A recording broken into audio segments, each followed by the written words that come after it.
Hi, this is Kendall Boyson, professional life and recovery coach, and you're listening to Encouragementology, the practice of instilling hope.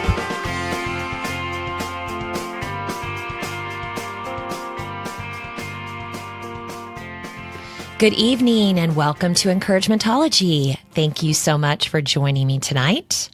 We are talking about enough. When is enough enough? Seriously.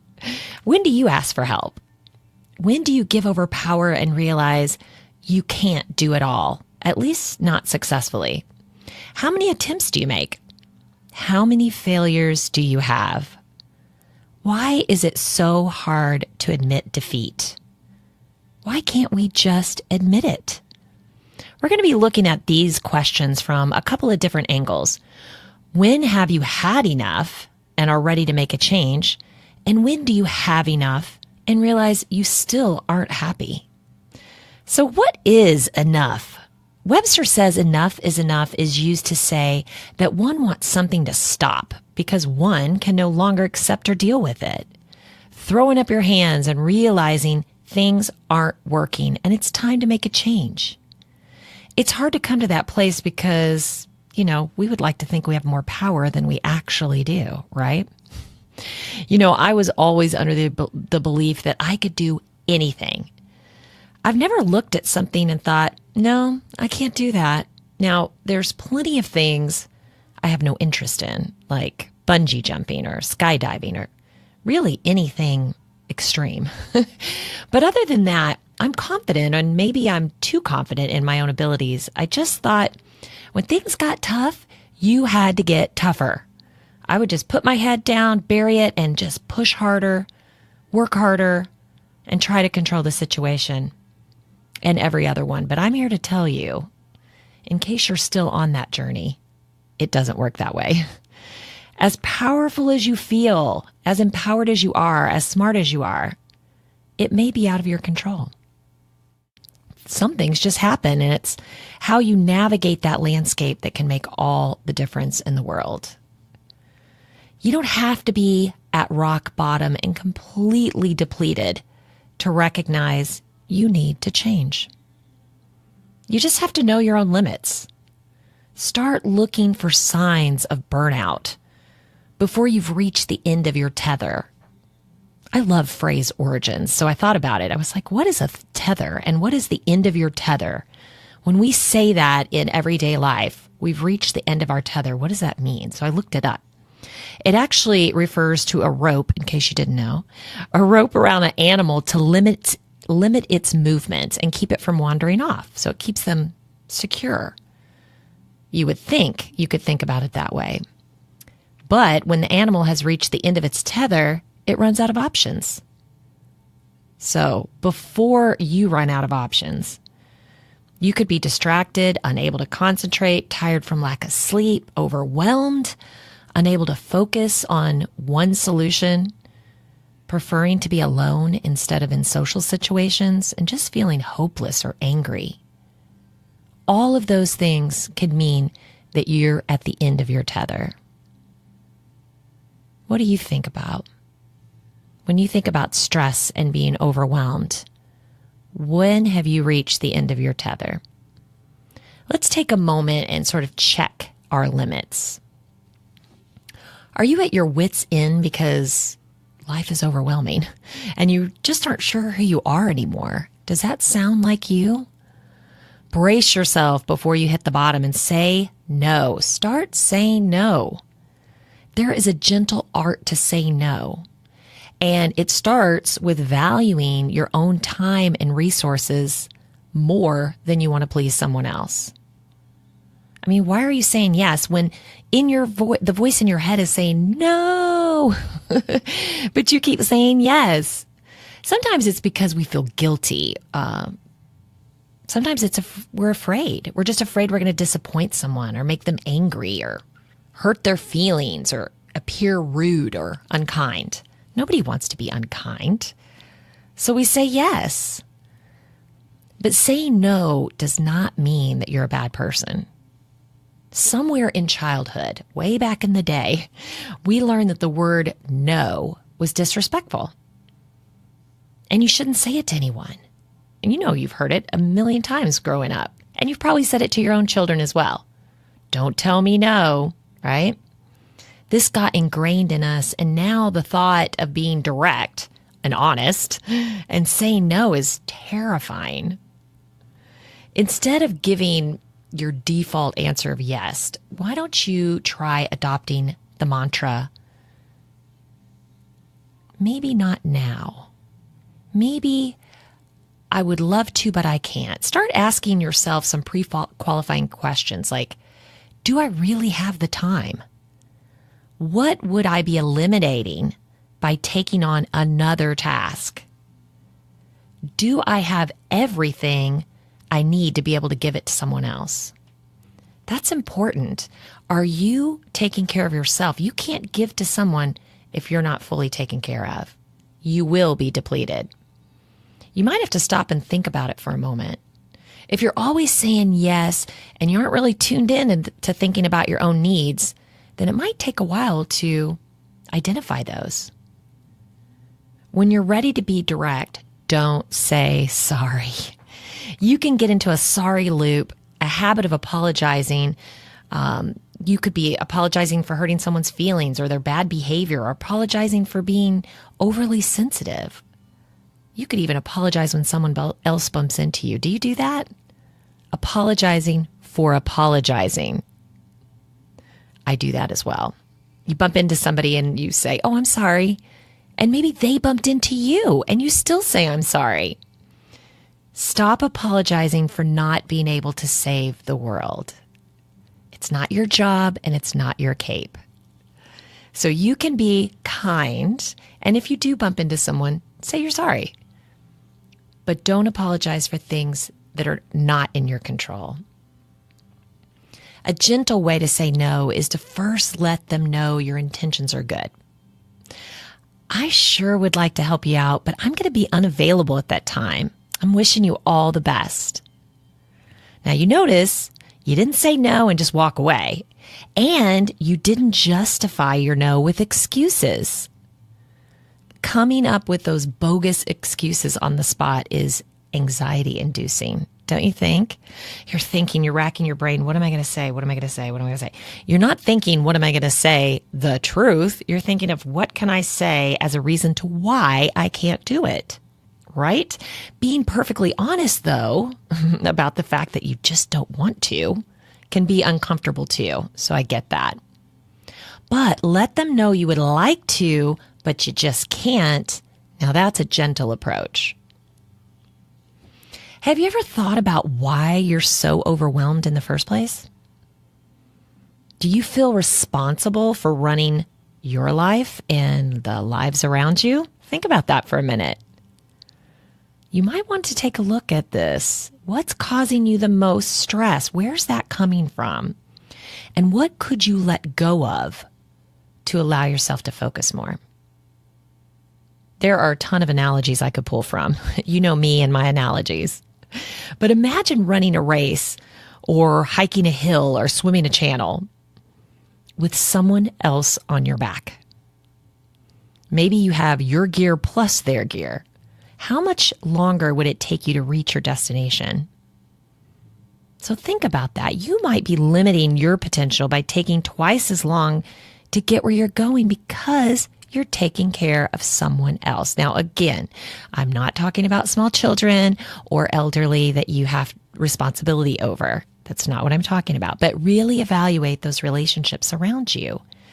Who are you jumping in, saving the day for when you could be working on your own goals and your own dreams? You know the saying, give a man a fish and you feed him for a day. Teach a man to fish and you feed him for a lifetime. So it might be time to cut bait. Are you tired of being sad or unhappy?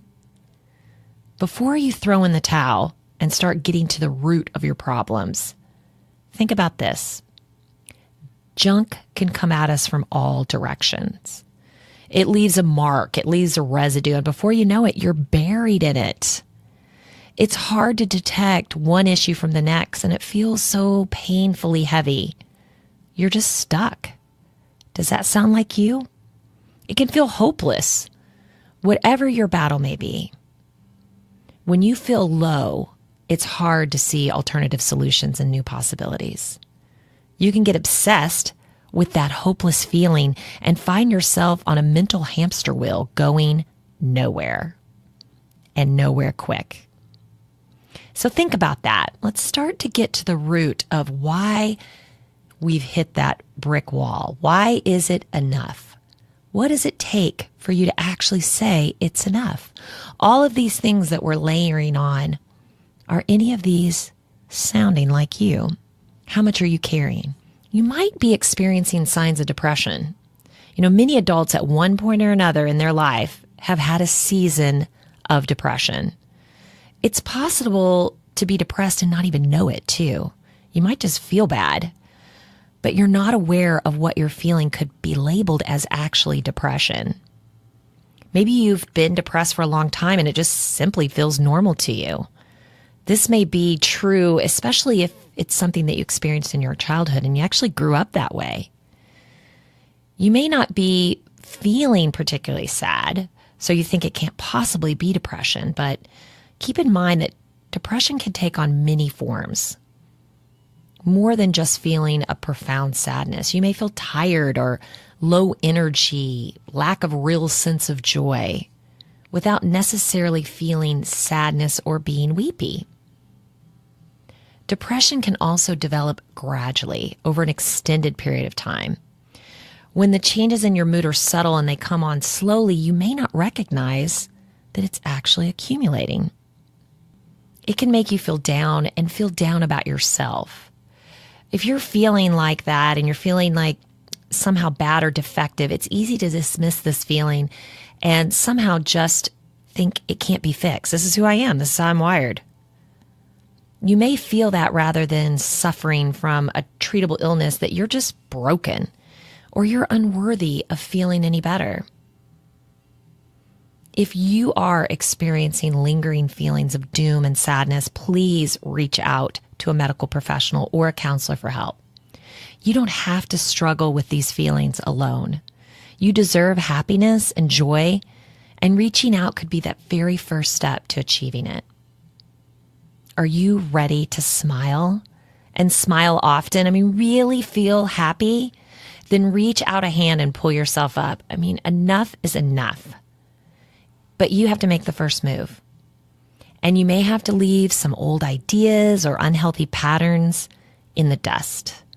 It's time to take responsibility, make peace, and decide today that you've had enough and you really deserve better. Maybe you're bored and unfulfilled. Does that feel right? Before you turn into a statue, unable to move, start breaking through some of your limiting beliefs and try something you've never done before. Remember, limiting beliefs are things that we carry around as truth, but they've never really been tested. It might have been something you heard in your childhood. You can't sing. You're no good at art. You can't run. But until you try it, remember, you're always growing. You're always evolving. And so is your mind. So never stick with some of those things that you heard long ago. Challenge them. If you're afraid you won't like it, whatever it may be, or be any good at it, then you're preventing yourself from learning, growing, and the possibilities of joy. I used to think that bored meant I have nothing to do. In high school, if you hadn't made plans with your friends yet for the weekend, or nothing was good on TV and you were out of all the good snacks, then you were bored until the phone rang and then you perked right up, right? I could be there in 5 minutes. But actually, boredom is generally viewed as an unpleasant emotional state in which the individual feels a pervasive lack of interest and difficulty concentrating on the current activity. So really, it's more than that. I love this quote by Jennifer Hoffman. She's from a site called Live Revived.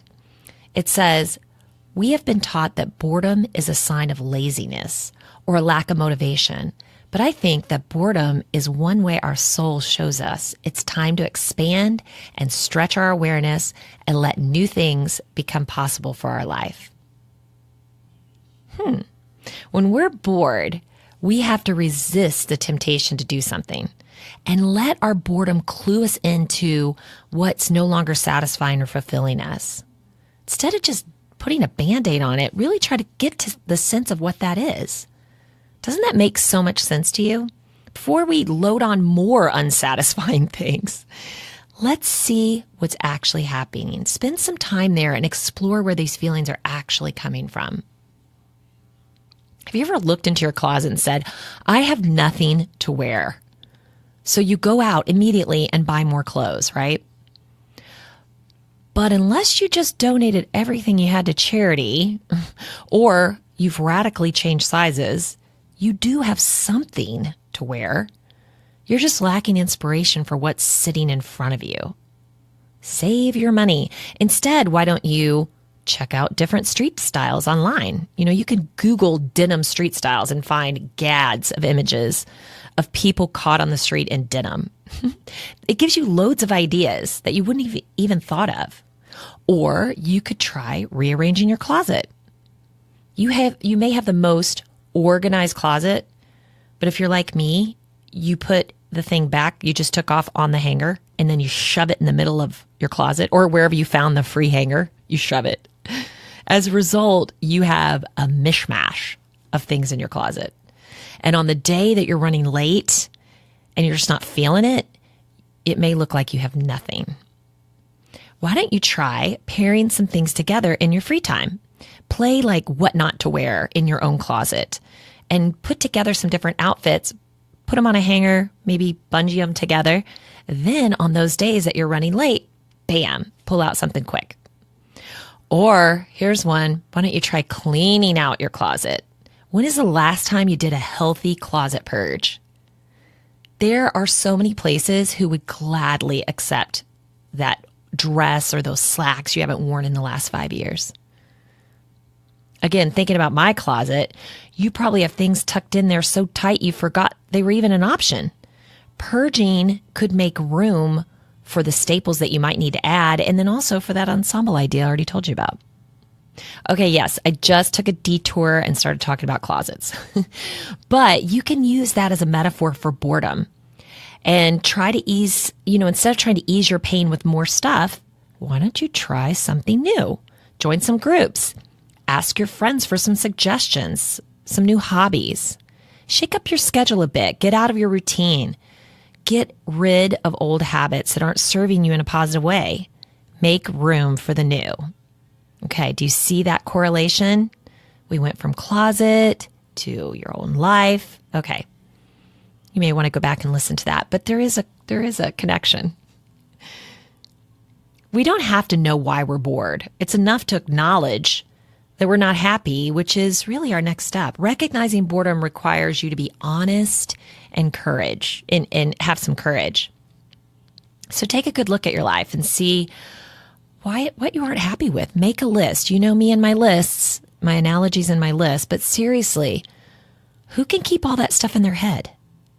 Then with this list in front of you, ask yourself what you want to change. Until you do this exercise, you may have no clue. You have to be very in tune with your emotions and your inner desires to say, I'm not happy with this, and this is why, right on the spot. It usually takes a little peeling of the onion, taking off those layers. Because when you ask yourself, I'm not happy and this is why, the first thing that you're going to say is going to be something on the surface, usually involving someone or some circumstance. And then the next layer will be about an experience or something past or present in an experience. And when you get to the third layer, you're starting to tap into your own feelings. These are closer to your core. So until you go there and are able to go there in one shot, it's great to write those things down. What are you searching for? Do you feel like the more you do, the more you have, the less fulfilled you feel? When is enough enough? What is your threshold? Do you need to be in debt up to your eyeballs and overrun with social commitments, or frustrated not knowing what to do next, before you take a hard look at why? And then what? What are you searching for? What's going to make you happy? It's like taking a topical steroid when you really need a pill. Layering things on your outside is not going to fix what's missing on the inside. There's this sales technique we used to use. It's called FABs. It gets you to the buying benefit for the customer. So I'm going to give you a little sales tip here. It stands for feature, advantage, and benefit. So when you have an item and you're presenting it, you call attention to a feature. This is one of the nice things about this product. Then you want to make mention of the advantage. Otherwise, the feature doesn't have a grounding factor for the customer. So, which means, that's your next statement, you're explaining what's so great about that feature. After the advantage, you have to focus on the benefit, or you've lost the sale, because this is what's in it for the customer. What's in it for me? This is the reason they'll buy. It's solving something for them. So feature, one nice thing. Advantage, why would you even mention that? And benefit, what's in it for me? We would practice these over and over ad nauseum, using every feature we could come up with until it flowed smoothly and it came naturally. But we could adopt that same practice here. We're going to call it you, it, me. You, it, me. Okay? I'm upset and something's frustrating me, or I'm unhappy. Why? Well, the first answer that I'm going to give is going to be about something on the surface, something about you or a circumstance. I can question that with, why do I care? The next answer I'm going to give is about it. That's going to be the experience, present or past. I question once again, why do I care? The next answer is going to be about me. This is the answer I want to explore. You can't change everything around you, but you can change you and your reaction to it. Why do you care? So again, you're upset, something's frustrating you. Why do you care? The first answer is going to be about you. That's pointing away from us. You or someone in a circumstance. The next statement's going to be about it, the experience, past or present. And then the third one is going to be about me. So again, write those down. When you have a frustration, write down why you're frustrated. And then when you read that answer, ask yourself, why do I care? Write down another answer. Ask yourself again, why do I care? And the third one you write down is the one that you're going to want to explore. So let's start with the why. Are you feeling overlooked and unimportant? Maybe that's why you're not happy. That's why you keep gathering stuff. That's why you keep doing and doing and doing. Are you feeling overlooked and unimportant? Do you see people who have stuff and have more stuff as important or popular? Is that why you're comparing yourself to them? Are you feeling unappreciated? Is that why you keep overdoing? Do you feel like people who are involved in everything are valued and appreciated? Are you feeling unconnected and unloved? Is that why you want to take on the problems of the world and solve them for everyone? Do you think people who know everyone are more loved? Stuff won't get to the me. It's not even about the stuff, and here's why. A new car smell is temporary. Once you buy it and flaunt it, the high gets diminished, because just like a funny social media post, what's here today is gone in an hour, right? Someone will always have the newer gadget or the more expensive car or the bigger overindulgent house, and you're left with a bill or a payment that doesn't make the initial wow feeling that came with it last. Also, more stuff means more headaches. Where are you going to put all that stuff? How much does this stuff cost you annually, like maintenance, insurance, repair, upkeep? No matter how much it costs today, there's an expensive upgrade right around the corner. How long can you brag about this stuff before someone up to you? They have the latest version now. Now everybody's heads are turning to them. Also, stuff expires. You can savor an experience forever, but stuff breaks, gets outdated or obsolete, and then what? So instead, find an experience. Let's take a vacation, for example. It comes with 3 phases. There's that pre-trip excitement. You're so excited. You're figuring out what you're going to wear, what you're going to do every day, what you're going to pack. You're talking to your coworkers about it. You're getting your feet done, your toes done, and your nails done, and you're all excited. And then there's the trip itself. I mean, how exciting is that? You're soaking up every moment of it. You're taking pictures. You're sending postcards home. You're journaling maybe about how much fun you're having. You're just really soaking it in. And then there's the post-trip reminiscing. That's the best, right? You can also call it the post-trip blues, but those get over early. But you talk about how much fun you had. You make a photo album, or you send pictures, post pictures on Facebook.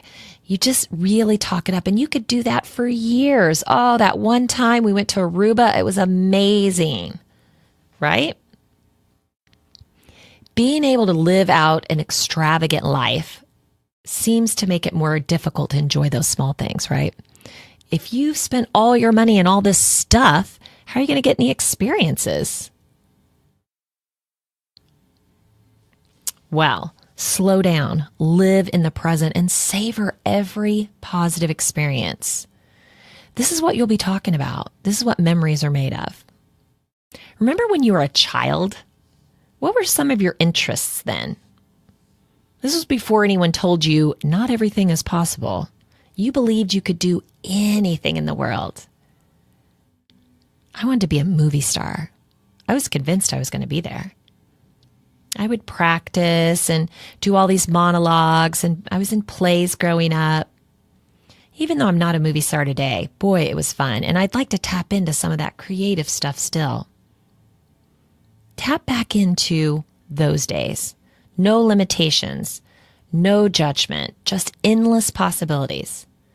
What would that little person want to do today? You could pick something private or public and just go for it. What's the worst that can happen? Letting go and saying enough is not losing. It's not failure. It's acceptance that you may not know everything or have the shoulders to support the world. I'm not saying it's easy. One of the hardest lessons in life is letting go. Whether it's guilt, anger, love, or loss, change is never easy. You're either fighting to hold on to something or you're fighting to let it go. But letting go is generally the healthiest path forward. It clears out toxic thoughts and choices from the past and paves a way to make a more positive use of the present. You've got to emotionally free yourself from some of these things that once meant so much to you so that you can move beyond that. It's okay if it's not as smooth as you'd like it to be. You're human. It's our expectations that are out of alignment, not everyone else's. We're the ones that put so much pressure on us. Now, it might turn some heads when you make a radical move and you let go and you start moving in a different direction. You know, letting people's things slide a little bit, concentrating on your own. Remember, there is no need to apologize or make excuses. Just pick up your hula hoop and go to a different part of the yard. No one wins a game of chess by only moving forward. Think about the chessboard. You're getting it in your head. Sometimes you have to move backward to put yourself in a position to win. And this is a perfect metaphor for life. Sometimes when it feels like you're running into one dead end after another, it's actually a sign that you're not on the right path. Maybe you were meant to hang a left when you took a right, and that's perfectly fine. Life gradually teaches us that U-turns are allowed. Thank you for sticking with me tonight. We talked about a lot of things going on with ourselves, a lot of stress and anxiety and being overwhelmed. And when we throw up our hands and say, that's it, when do you reach out for help? This is the time that I like to recap the show because we do cover so much. And I want to make sure that you've got some takeaways that you can take away this week and start applying to what you're doing. So when do you reach out for help? When do you say enough is enough? What is your limits? You have to know your limits because rock bottom is not a great place to be. And it's usually hard to dig yourself out of that, deep of a trench. So before you get there, start figuring out where you are and what you're doing and what's bringing you happiness and what's not. Accepting that you don't have all the answers is important. You always hear so much self-help about taking control and powering through and all these great things about you're the boss and you're in charge. And that is true to some extent. But remember, not all of these are blanket quotes that you can apply to any part of your life. In this case, you're in control of moving forward, but you're not in control of things that you're trying to handle that don't involve you. Right? Also, things that you might have been carrying around, baggage, trauma from the past, you can't solve that. Now we're well into the future. You have to resolve it and figure out how you can live with that and how you can move forward. And knowing that it holding you back is just giving it more power. Before you hit rock bottom, know your limits. Start testing yourself. Stop saying yes all the time. And just on another show, I said, start saying yes. But remember, this advice is not applicable to every situation. In this case, saying no means when you continually take on stuff for other people because you're afraid of being hurt or you're afraid of them being mad at you and them moving away from your relationship, that's when you have to start thinking about yourself. When you start saying yes to new possibilities, that's meaning instead of saying no right away, your knee-jerk reaction is, no, I can't do that. Start saying yes and test your abilities because I think you'll find out that you have more capabilities than you actually know. So in this case, start saying no is about taking on too much responsibility from other people. And then don't give apologies. Don't give excuses. Sometimes making that up and then having to remember what you said and keep up with that excuse. And, you might have said your family's in town. And then the next thing you know, your friend is saying, how was your family? And you're saying, what? My family wasn't here. You totally forgot that you gave that excuse. So instead, be gentle. I'd really love to help you out with that, but I'm just not going to be able to. That's it. No excuses, no apologies, just no. We talked about recognizing the feelings of depression and how sometimes that can sneak up on you. And sometimes you could have been carrying those feelings around for decades, even since you were a little child, and not knowing what you're dealing with. Maybe you thought that was normal and you're supposed to feel this way. There's supposed to be, a certain amount of melancholy feeling. But start looking at those signs and start reaching out for help, whether it's just a joy injection from a friend that you might need today, someone to pick up your spirits and give you a new outlook. Reach out. No one can know what's going on in your mind. Don't assume that people can see it all over your face. You have to reach out and ask for help. And we talked about the feelings of boredom. Really being bored. What does that mean? Are you bored or are you just unfulfilled?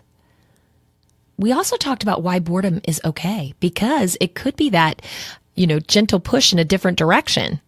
Maybe you need to expand and stretch and learn something new. Don't ever be bored. There's so many opportunities in this world to do different things.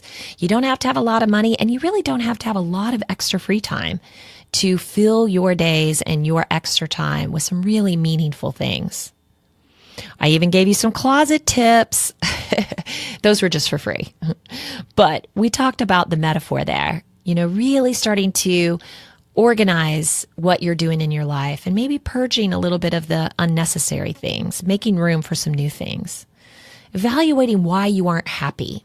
Really getting to the layer, peeling the onion, the 3 different layers. First would be a person or a circumstance. That's the you layer. Next would be an experience, past or present. That's the it layer. And then the me layer is more to your core. We also talked about why accumulating and displaying stuff doesn't make you happy. Right? You're going to load all this stuff up, and then you're just going to have a real hefty debt. And talk about not feeling good. That's when you're not going to feel good. So instead, find experiences that you can savor for a lifetime.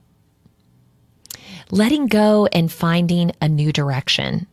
Really let go of those things of the past. Once you do your evaluation, you'll find several things that you probably need to let go of and then find a new direction. So I challenge you to give in. Stop pushing in the opposite direction.